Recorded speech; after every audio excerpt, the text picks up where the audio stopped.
Hi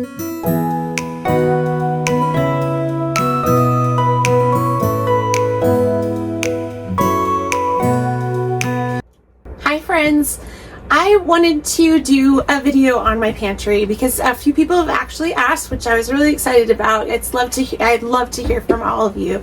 So I was asked for a pantry tour and I would love to give you one. This is a busy place, okay? This pantry is chocked full of everything because we live an hour from the grocery store. And most of our food we actually grow here. All of our meat and vegetables, all of our canned goods, I dehydrate. Most of our spices either come from Azure or they grow in the garden, and we either freeze dry or dehydrate them. And that, like your onion powders and onion flakes, garlic, you name it, I try to grow it and then it comes into here. So we buy from Azure Standard and buy bulk. So you're talking a lot of 5-gallon buckets all around the floor, under the shelves or under the countertop that we built is 5-gallon buckets full of wheat berries, millet, all of your grains, kamut, rice, everything that I can store in buckets. So let's start with this. This is my cupboard with essential oils, and it's overflowing because I stock up on them, but that's where the health portion or the wellness portion, I guess, where we start with that if we to conquer illness throughout the season. This next section that you're seeing, this is all like wellness stuff, tinctures that get made. Sometimes I do some tinctures, all of your herbals for your tinctures. So there's like calendula and chamomile and all kinds of things, raspberry leaf, all the things you can think of. So those are all like wellness items.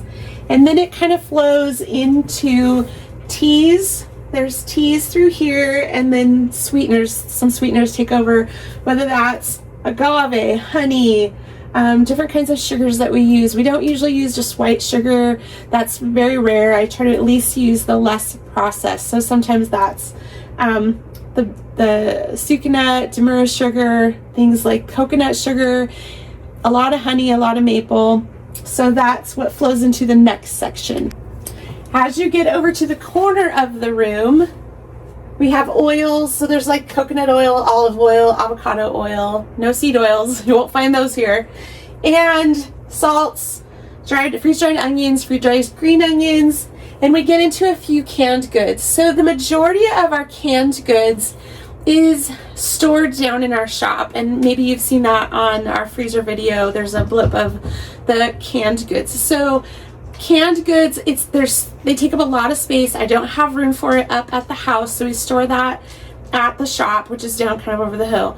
And there's a big shelf full of canned goods. So I bring up what we're going to use for maybe a week or two at a time. And I like to keep just like 1 or 2 jars of everything that we can in here. And then there's some overflow in my shop area in the back of the house. So this would be, there's raisins, chocolate chips, millet, sorghum, and then some canned items in this area. Next section, these are freeze-dried items, and this is all like different kinds of freeze-dried peppers that we use for our primary seasonings. We'll use a lot of those in different seasoning blends. So we try to do all of our seasoning blends, like your taco seasoning. I can't think of them off my head, but anything, my husband does a lot of barbecue, so anything that'll have peppers in it or a pepper base, whether that's a mild pepper, a sweet pepper, whatever, that's where they start. And so a few canned goods that I buy from the store that I can't produce, whatever, I'll purchase. And a few snacky things, like pistachios that my husband loves, and some stuff like that. A few crackers kind of flows into that section. Rice. It's not always convenient to get out a 5-gallon bucket when you're making dinner. And so seeing that the pantry is off of the kitchen, but it's still not like right in your main cooking area. So I'll have smaller containers often of the bigger bucket items. So that's where that kind of comes from and flows into. So at the top of this one, behind some of the freeze-dried stuff, is like bigger containers of grains, dried beans, things like that. This, let's see, this next section over here is more like baking items. So cornstarch, tapioca starch, millet flour, rice flour, almond flour.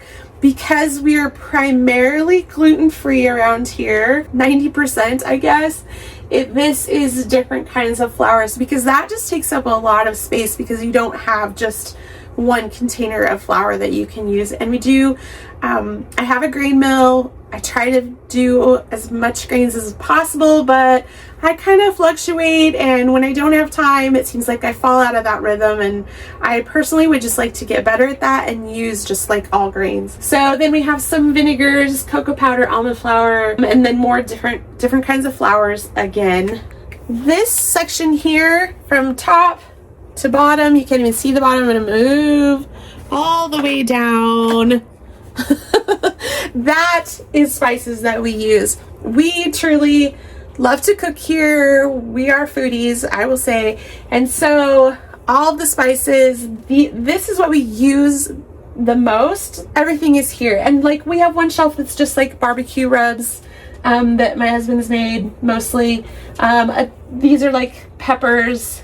The stuff on top, of course, I can't reach it. I don't use it very often.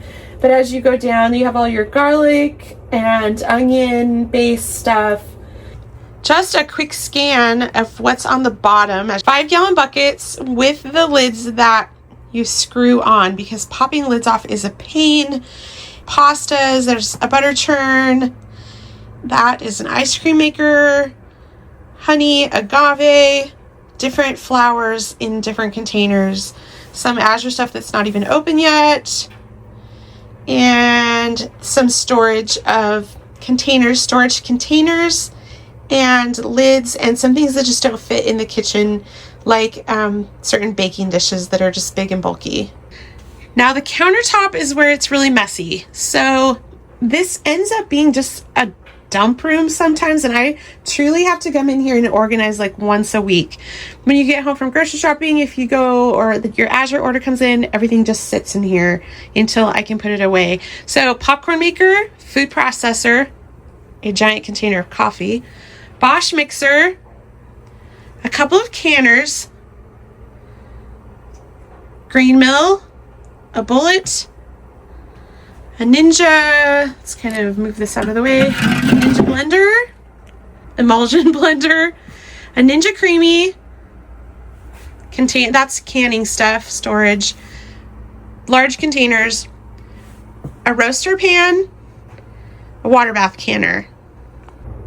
Honestly, it kind of looks like chaos in here, but I thought I would share. It's building a pantry, a homestead pantry, takes a long time. It's not something that you can just do on a weekend and decide that you're gonna have a big homestead pantry.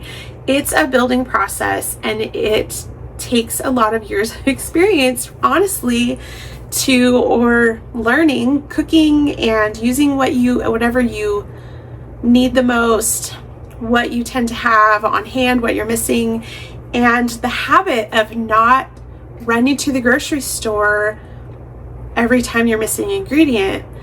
I was always an ingredient household, but we lived closer to town at the time, and we were just like 10 minutes from the grocery store.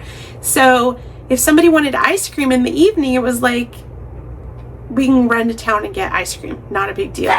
When we moved, we are an hour from town, and so that changes your thinking a lot, because you're not going to run to the store for ice cream when it's going to be a 2-hour round trip.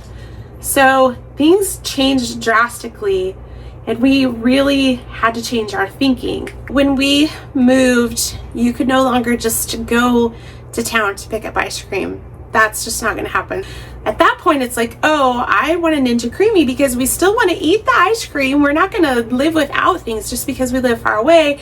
We're just going to change the way we do things. So this evolved over the last 7 years of living away from town and away from the grocery store. So it's been fun, Sometimes it's challenging building a pantry like this. This was a laundry room when we moved in, and we converted it to a pantry and moved the laundry out to what was the garage at the time. So it was a big process, and it didn't happen right away.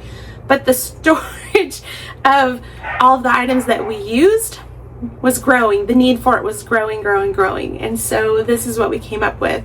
And even adding more shelves, it's like we just keep adding, and nothing else really fits in here at this point. So I try to figure out how I can utilize the space I have, or if something can be put somewhere else. Like maybe the herbals don't need to be in here. Maybe this needs to be all cooking.